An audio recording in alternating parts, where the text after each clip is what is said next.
Okay, welcome back everyone to the deep dive. We've got quite a stack of sources here today. We're diving right into, well, arguably the most exciting part of the global golf season as it really hits its mid-season peak. Our mission, as always, is to really unpack these articles, the research, all the notes we have, get the key highlights from the past week, and then get you completely set for one of the game's biggest tests, the 2025 US Open. We're going to pull out those crucial insights, maybe find a few surprises, and just make sure you feel fully up to speed for the next major. Yeah, and it really is a key moment, isn't it? We're past the early season stuff. Players are either hitting their stride or, still figuring things out. And boom, right into the second major. Everything that happened last week, all around the world, it really sets the stage. It gives us that vital context for the pressure cooker that Oakmont always is for the U.S. Open. Absolutely. So let's get into this material, starting with the global golf highlights from June 5th through 8th. First stop, the PGA Tour, the RBC Canadian Open. Right, this one was, well, pure drama up in Canada. TPC Toronto at Osprey Valley.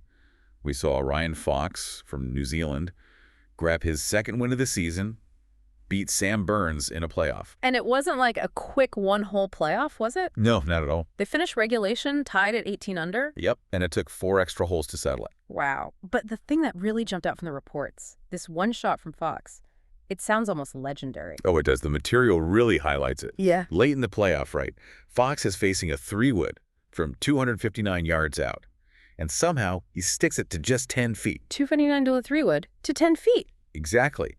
And the quote they pulled, Fox actually said, and this is direct, "That was the best shot I have ever hit in my life." I mean, when a player of that caliber says that, especially then in a playoff, you know of something special. Incredible. And the ripple effect of that shot, that win, Yeah.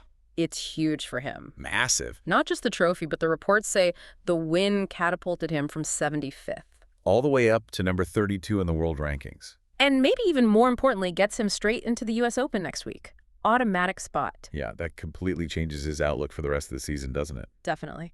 And looking elsewhere on that leaderboard, Shane Lowry, T15 at 13 under. Right. And interestingly, Rory McIlroy missed the cut there. The reports mentioned the conditions were pretty challenging, windy, fast. The course was playing really tough. Okay. Good context. All right, let's move across the pond. DP World Tour, the KLM Open in Amsterdam. This sounds like a real breakthrough story we found here. It really is. Syme from Scotland finally got his first DP World Tour title at Bernardus Golf. And what's amazing, what really makes the story, is this was win number 1 in his 182nd start. Wow, 182 starts. Think about that grind, the sheer persistence. Unbelievable dedication, just grinding it out over all those events to finally get it done. He finished at 11 under, that's 273 total. Won by 2 shots over Joakim Lagergren. And it sounds like the conditions were a big factor there, too. Gusty winds, some rain, especially during Syme's final round. He shot a 70. The reports painted a picture, emotional scenes on the 18th green, family, fellow players. It was described as one of the most meaningful wins of the season. Yeah. You can totally see why after waiting that long. Well, absolutely. Great story. Okay, back stateside, LPGA Tour, the ShopRite LPGA Classic in New Jersey. Jennifer Kupcho, back in the winner's circle. Yeah, and this is her first win since 2022, so bit of a way for her, too. In a different way, finished at 15 under par. Just edged out Ellie Lee by 1 shot. And she really slammed the door shut, didn't she? 4 birdies in the last 5 holes. That's closing strong. That's serious composure when it matters the most. It really is. It's her 4th career win on the LPGA. And the material we looked at really emphasizes this is a massive confidence boost for her, especially after, what sounded like a pretty difficult start to this season. Getting that winning feeling back, huge. Yeah, great to see her battle through that. Our sources also touched on some other tours briefly. The Ladies European Tour event in Tenerife. Sounds like it was still going when the reports came out. Yeah, it was shaping up to be really close over at Alabama Golf Club. The descriptions made it sound pretty tricky. Windy, narrow fairways, tough greens. They even mentioned a playoff was looking possible, so clearly a demanding setup there.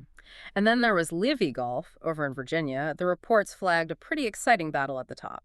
Yeah, and what's really interesting there, especially looking ahead, is that head-to-head shaping up. Jon Rahm and Bryson DeChambeau were tied at 7 under after 2 rounds. Yeah. You connect that to the big picture. Seeing those 2 guys, DeChambeau defending the U.S. Open title, Rahm looking like he's finding form again, seeing them duel right before a major, that's definitely relevant. Gives you a sense of where their games and heads are at under pressure. Yeah, that U.S. Open connection is key. Good point. And the reports also noted, just for completeness, No major events on the Japan Tour, Asian Tour, or Sunshine Tour this past week. Kept the focus tight.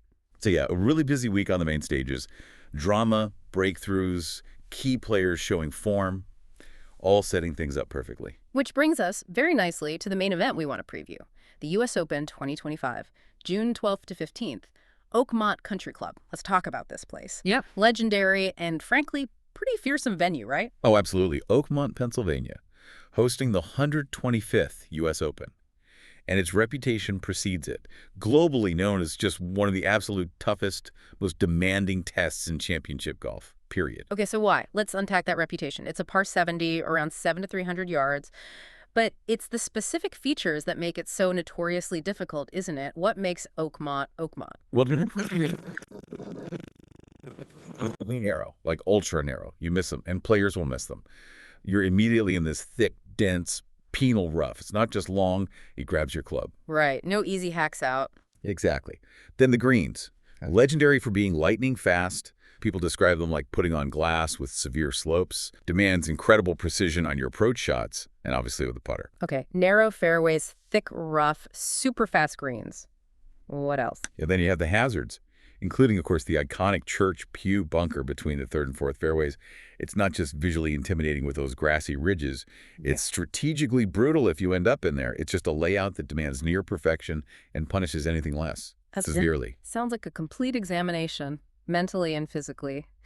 And what about the weather? That could always add another layer, couldn't it? Let's look at the forecast. Yeah, the forecast detailed here shows, well, Thursday looks pretty good. Clear, sunny, light winds, temps around 32 Celsius, so quite warm. Friday stays hot, 33 Celsius. But crucially, the reports mention a risk of afternoon thunderstorms. That could mean delays, maybe soften the course briefly, who knows? Okay, something to watch Friday afternoon. Saturday looks clear and sunny again, still hot at 33.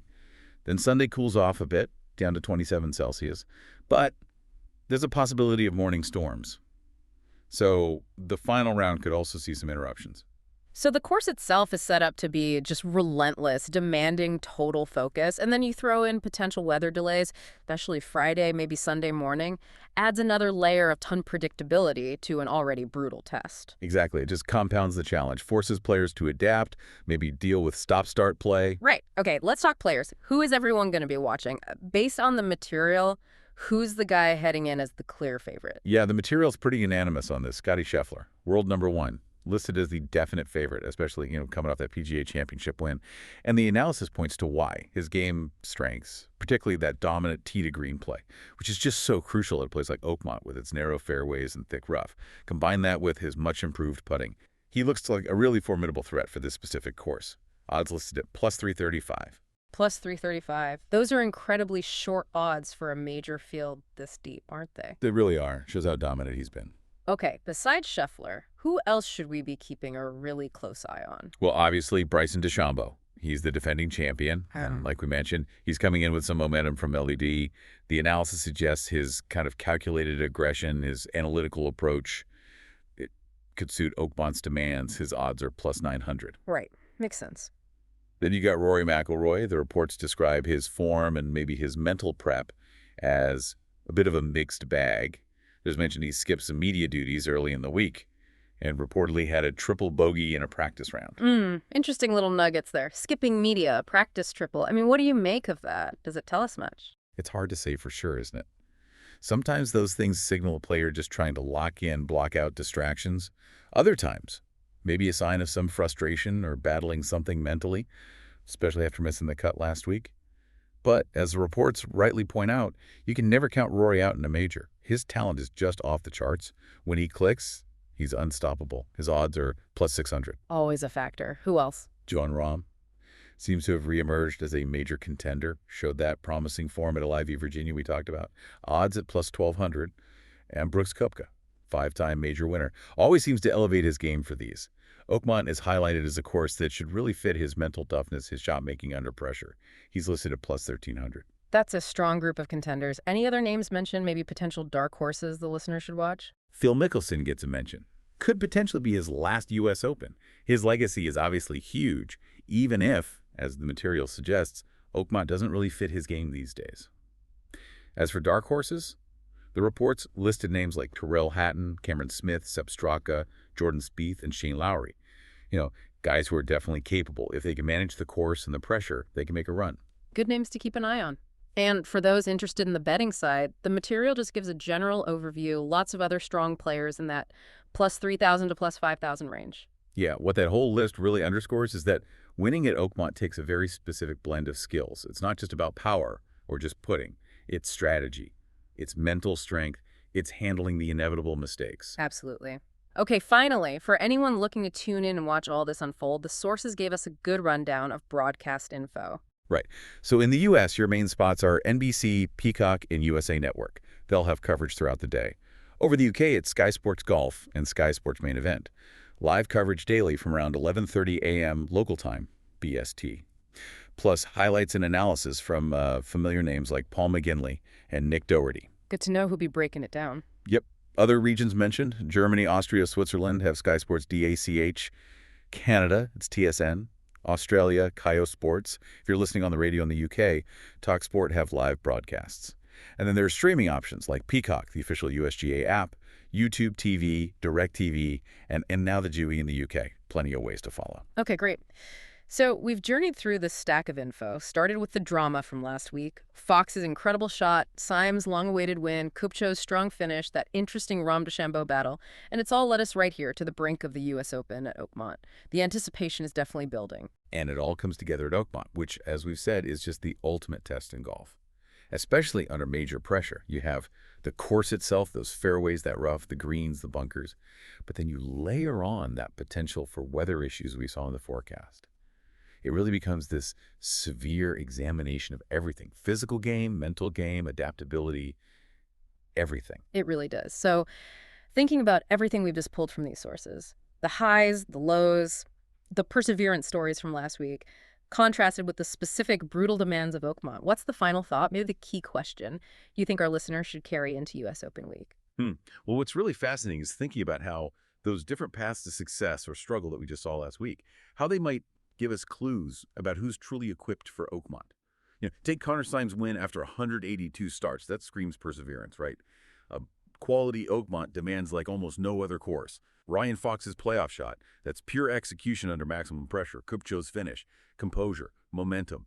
Maybe McIlroy's missed cut shows how fragile things can be, even for the best, when conditions get tough, which they absolutely will be at Oakmont. And that Rom DeChambeau duel offers a glimpse into elite mindsets right before they enter the crucible. So the question I'd leave you with is this. As you watch this week, which of those qualities we saw highlighted, the perseverance, the clutch gene, the mental calm, the ability to just grind it out, which of those, honed and tested recently, will be the most crucial? Which specific skill sets, maybe more mental than technical, is needed to navigate Oakmont's relentless test for 72 holes and etch a name into history? It's more than just talent. It's about who can endure arguably the toughest examination in major championship golf. A lot to think about as it all unfolds. Thank you for joining us for this deep dive.